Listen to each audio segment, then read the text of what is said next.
Dispensationalism is not a Christian theology. I know that's a strong way to word a title for a video, and I imagine that there are some people that are desiring me to clarify, which I will. But I want that title to be a strong title because of the implications of the system of dispensationalism. Now, to clarify, what I don't mean in that title is that dispensationalists are not Christians. I know many people who are faithful Christians who are dispensationalists. What I'm pointing out is exactly what the title says. Dispensationalism as a system, as a theology, is not a Christian system or theology. And there's a few reasons for this. Number one, the first reason that I think is just most fundamental is that dispensationalism is a modern invention. It's unheard of in the Christian church throughout history. You don't see this doctrine. You don't see this way of reading the Bible and really sectioning and dividing Scripture. You don't see it anywhere in church history. Furthermore, you don't see some of the distinctives of dispensationalism in church history, such as a sharp distinction between Israel and the church.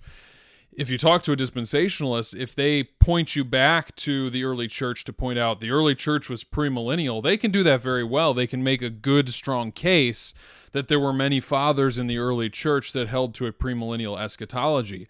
However, none of them were dispensationalists, and that's the kind of confusion and vague history that's often given when talking to dispensationalists, because obviously everybody wants to ground what they believe in the early days of the Christian church. And so dispensationalists do this by appealing to people like Justin Martyr or others who make explicit reference to what seems to be a premillennial reign of Christ on earth. And in doing so, they try to blur the lines between premillennial and dispensational and lump them together as one and the same, when in reality they're not. Somebody like Justin Martyr, he claimed a premillennial reign of Christ, but he also explicitly declares that the church is the new Israel. The church is the fullness of what Israel pointed towards. And so we see that the distinctive of dispensationalism would suggest that the church and Israel are two distinct peoples of God with two separate plans is absolutely foreign to church history. Dispensationalism as a system had its beginnings in the 19th century under a guy named John Nelson Darby, who really put this system together. He was a disillusioned Church of England priest, if I recall correctly. And he really put this system together himself through his own personal study. And it was a innovation to the faith once for all delivered to the saints. It doesn't have a warrant in Scripture. It doesn't have a warrant from church history. It is, as a matter of fact, the interpretation, the private interpretation of one individual promulgated through very strategic political moves throughout history. So it kind of goes Darby, then the Schofield Reference Bible, which kind of brought it to America.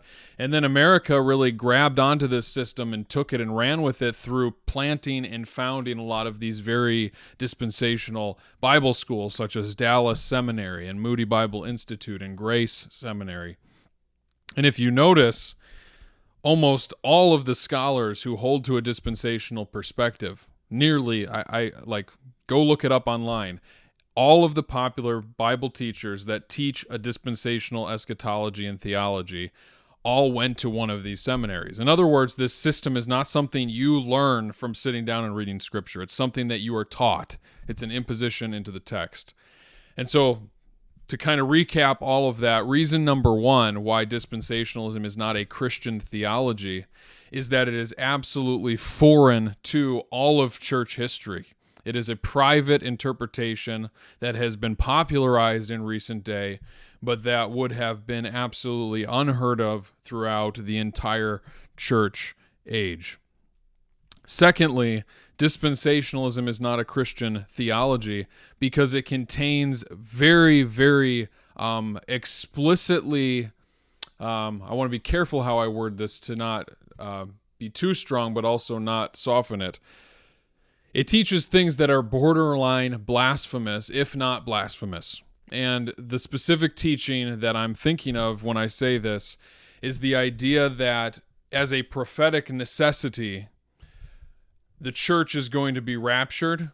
The Jews are going to remain on earth to go through the Great Tribulation, which will be followed by a 1,000-year reign of Christ on earth, where there will be a rebuilt temple with reinstituted animal sacrifices that will be atoning for sins. Now, a dispensationalist who is aware of this problem and sees how blasphemous it is to say that sacrifices will be re-offered to atone for sins will oftentimes point out, well, these are going to be memorial sacrifices. They're going to be commemorating the death of Christ. Okay. But the problem with that is twofold. Number one, we already have a memorial. That's the Lord's Supper. Secondly, all of the scriptures that they appeal to that they think teach a millennial kingdom temple, all speak of sacrifices as an atonement. They don't speak of it as a memorial. And so the dispensationalist who claims a literal interpretation of Scripture has to end up changing and allegorizing and sometimes just denying the language of the text in order to come up with this idea that they are memorial sacrifices. So if we're going to take the vision of Ezekiel, for example, to be a literal rebuilt temple in Jerusalem after the second coming of Christ, we also need to take the animal sacrifices in there as atonement. And so this is a very, very strong problem for dispensationalism theologically, and it makes it an untenable Christian theology because of the fact that Christ's once-for-all sacrifice is really desecrated with this kind of theology. You can't have animal sacrifices after the once-for-all sacrifice of Christ. Hebrews 8 is very explicit that the old covenant that is passing away. At the time that it was written, it was passing away, and it had already been made obsolete by the death of Christ. And we see the climax of the passing away of this old covenant in 70 AD when the Jerusalem temple is desecrated and destroyed by the Romans. This is the climactic end of sacrifice, never to return. Christ's once-for-all sacrifice is enough. So that's a big problem for dispensationalism. Secondly, going back to the rapture of the church, this is a really big problem because it's a fundamental denial of orthodoxy. When we confess in the creeds, which are written in the context of an ecumenical council, which cannot be questioned as far as I'm concerned, as far as the historic church is concerned, the Nicene Creed declares that Christ will come again to judge the living and the dead.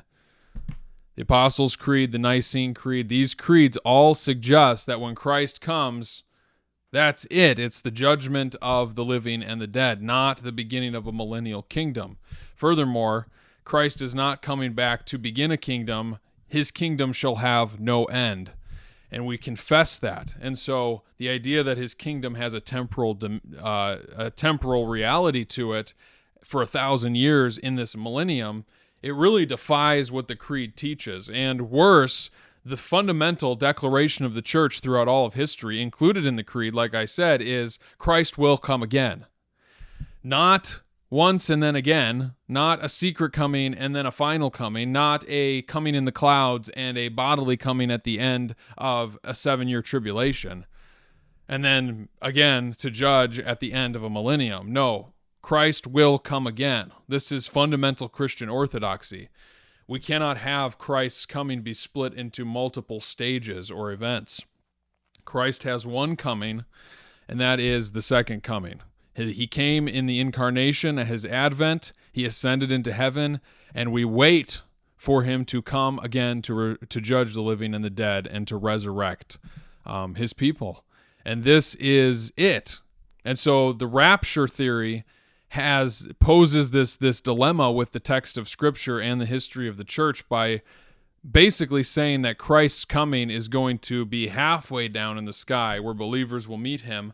Then we'll hang out up there for 7 years before he actually finally comes again.